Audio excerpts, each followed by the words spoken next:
Well done, Charlotte. So this horse I'm on, Valegro, is, as I said, he's won more championships and classes for us than any other horse I've had. He's only 6 years old, and in fact he is the only horse that's won this class that we're hoping to qualify for. Well, Winston's already qualified it. You can just stay and walk in here, Charlotte. Valegro has won the Badminton Championship twice, as a 4-year-old, and you might remember if you'd been here then, because we showed him then, I accidentally got the rides muddled up and took the wrong one and gave this one to little Lucy that worked for me, and she won it and I was second, so that didn't go that well. And so then the following year, of course, I quickly took it back and I won it. So thankfully I wasn't second then. That wouldn't have been good. But however, he has also won. He's the novice champion last year at our national championships. He's just won the winter championships two weeks ago with Charlotte on him, and he's also won. He's the Shearwater champion. I mean, he's just won everything there is to win. And you have to look at him to just realise that, I mean, he is a very different type of horse to Winston. He's very strong, and he was very strong as a 4-year-old. And he has also scored 10, and he scores 10 for his canter. So if you just look at this horse canter, what you're looking for in the perfect canter and a perfect dressage horse is a very uphill quality. So when you look at him, it is a little bit like sitting on a seahorse, really. He has this wonderful neck that he just carries very up off his forehand,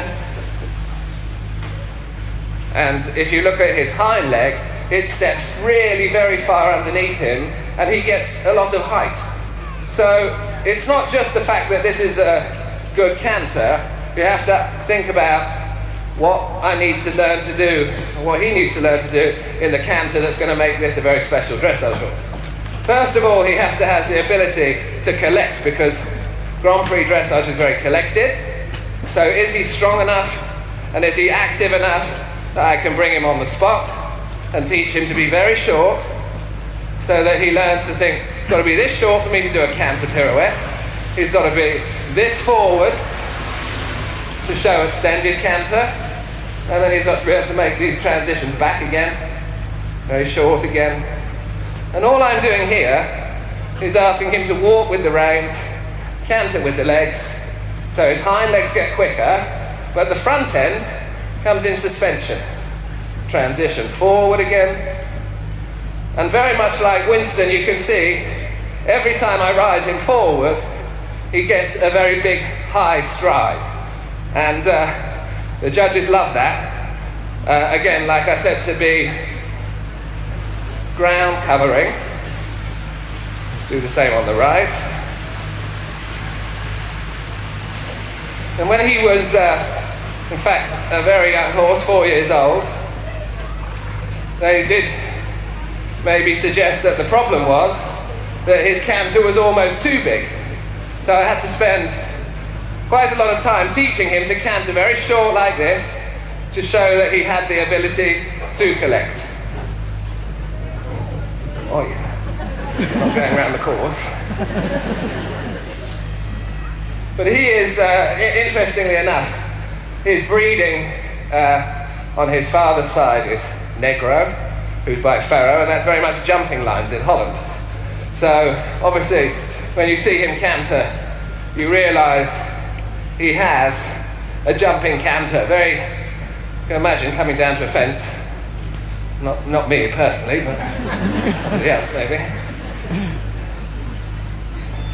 So the difference is, of course, 1 year later, a year training after Winston, you can see the difference. This horse is more advanced. He can canter on the spot. Winston has a year to learn this, and that's how long it takes. Really, the training takes a very long time just to teach the horse to take the weight on his hind legs and be able to do elastic transitions. So if we just look at the trot with him as well,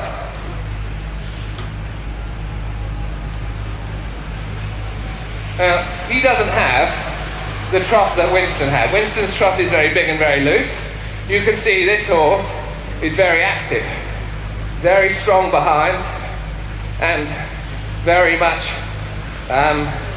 working a little bit perhaps on his lengthening to try and encourage him to have a really big trot stride.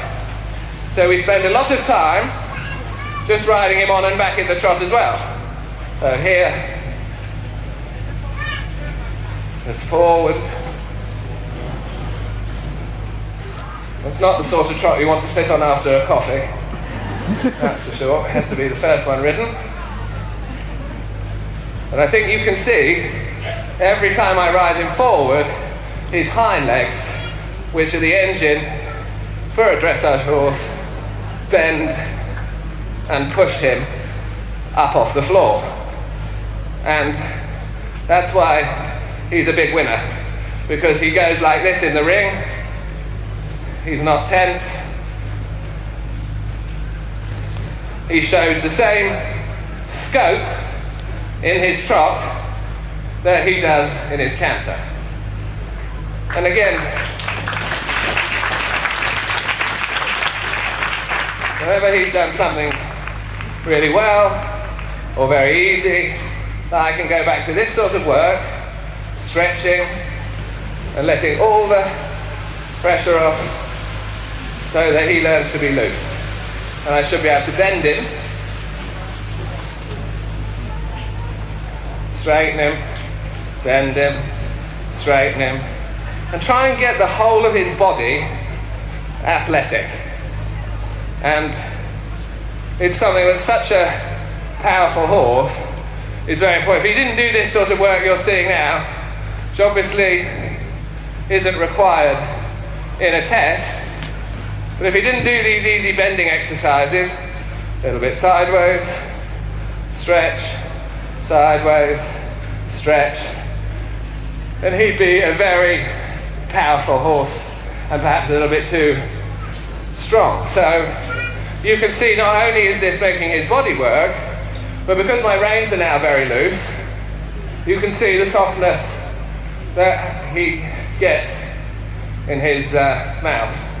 And this is how you teach a horse. If your horse is very strong, you need to do a lot of work like this, just stretching off your hand, loose on the reins, and although I can't breathe, it is easier than it looks. So we thought today we would just bring these two young horses, one already a champion, I think you could hopefully see why, a potential champion behind us, and tomorrow we shall do a Grand Prix of music display to just show what the finished article was. So I hope you're here tomorrow to be able to see that, but if not, I hope that you could perhaps maybe understand what we're looking for in a dressage horse, what makes a winner, and what you can do with your horse when you get home. So thank you very much.